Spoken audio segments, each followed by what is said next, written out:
Halo, teman-teman, kembali lagi bersama Maulida Julianti. Kali ini kita akan membahas bab 7 tentang hak atas kekayaan intelektual. Mari simak videonya. Pengertian haki atau hak atas kekayaan intelektual adalah padanan kata yang biasa digunakan untuk IPR atau Intellectual Property Rights. Secara substantif, pengertian haki dapat diuraikan sebagai hak atas kekayaan yang timbul atau lahir karena kemampuan intelektual manusia. Objek haki dibagi menjadi dua, yaitu 1. Hak milik industri, macam-macamnya. Objek paten adalah penemuan di bidang teknologi. Objek paten sederhana adalah penemuan sederhana di bidang teknologi. Objek merek adalah karya-karya yang berupa tanda yang dibuat untuk membedakan barang-barang produk satu dengan lainnya. Lanjutan, objek desain produk industri adalah karya-karya yang pada dasarnya merupakan pattern yang digunakan untuk membuat atau memproduksi barang secara berulang dan lebih cenderung pada estetik produk. Dan yang kedua adalah hak cipta. Objek hak cipta adalah ciptaan di bidang ilmu pengetahuan, seni dan sastra. Selanjutnya, hak paten adalah hak eksklusif yang diberikan negara kepada inventor atas hasil invensinya di bidang teknologi, untuk selama waktu tertentu melaksanakan sendiri invensinya tersebut, memberikan persetujuan kepada orang lain untuk melaksanakannya. Ada dua macam sistem pendaftaran paten, yaitu 1. Sistem first to file adalah suatu sistem yang memberikan hak paten bagi mereka yang mendaftar pertama atas invensi baru sesuai dengan persyaratan. 2. Sistem first to invent adalah suatu sistem yang memberikan hak paten bagi mereka yang menemukan inovasi pertama kali sesuai dengan persyaratan yang telah ditentukan. Ada yang harus dilakukan sebelum mengajukan paten. Yang pertama adalah melakukan penelusuran, searching, informasi paten di beberapa website. 2. Melakukan analisa, apakah ada ciri khusus dari invensi yang akan diajukan untuk mendapat perlindungan hak paten dibandingkan dengan invensi terdahulu. 3. Mengambil keputusan, jika invensi tersebut ternyata memang ada nilai kebaruan daripada invensi terdahulu, maka sebaiknya diajukan untuk mendapat perlindungan hak paten, dan jika tidak, sebaiknya tidak perlu diajukan untuk menghindari kerugian biaya pendaftaran paten. Adapun cara mengajukan permintaan paten: 1.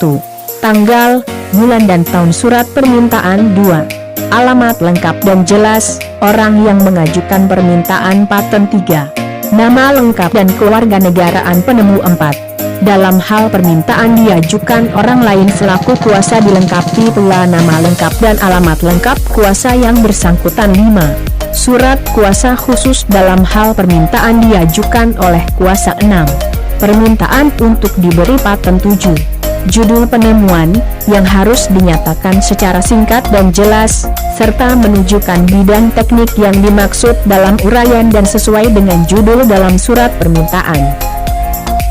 Selanjutnya adalah hak merek, didefinisikan sebagai suatu tanda yang berupa gambar, nama, kata, huruf-huruf, angka-angka, susunan warna atau kombinasi dari unsur-unsur tersebut yang memiliki daya pembeda dan digunakan dalam kegiatan perdagangan barang atau jasa.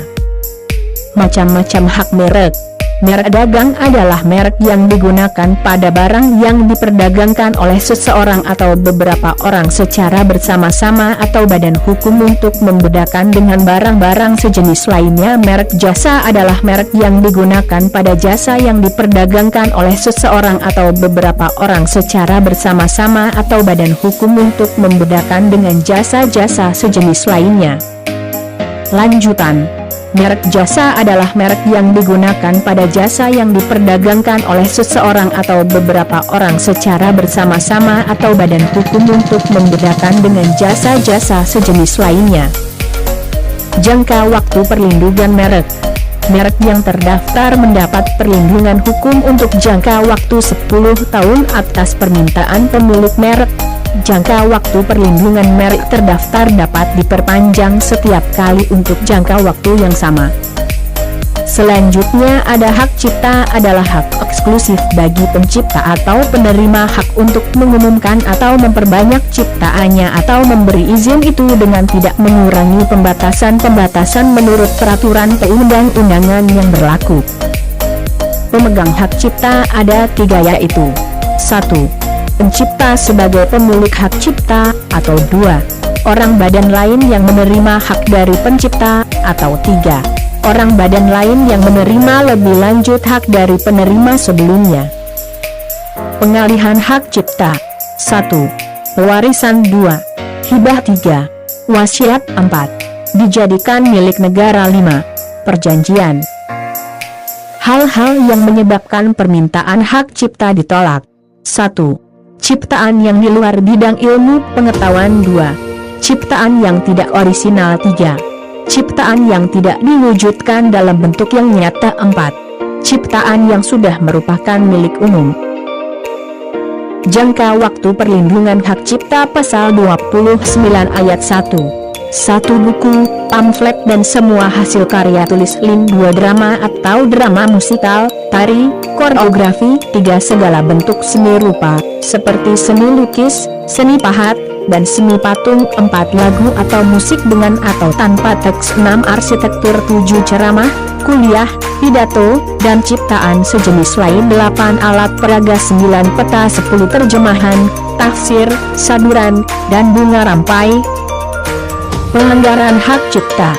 Suatu pelanggaran terhadap sebuah karya ciptaan terjadi apabila terjadi pengeksploitasian, pengumuman, penggandaan dan pengedaran untuk kepentingan komersial sebuah karya cipta tanpa terlebih dahulu meminta izin atau mendapatkan lisensi dari penciptanya atau ahli warisnya, termasuk di dalamnya tindakan penjiplakan. Sekian informasi bab 7 tentang hak atas kekayaan intelektual. Cuma itu yang dapat saya sampaikan, semoga bermanfaat buat kita semua. Terima kasih, sampai jumpa lagi.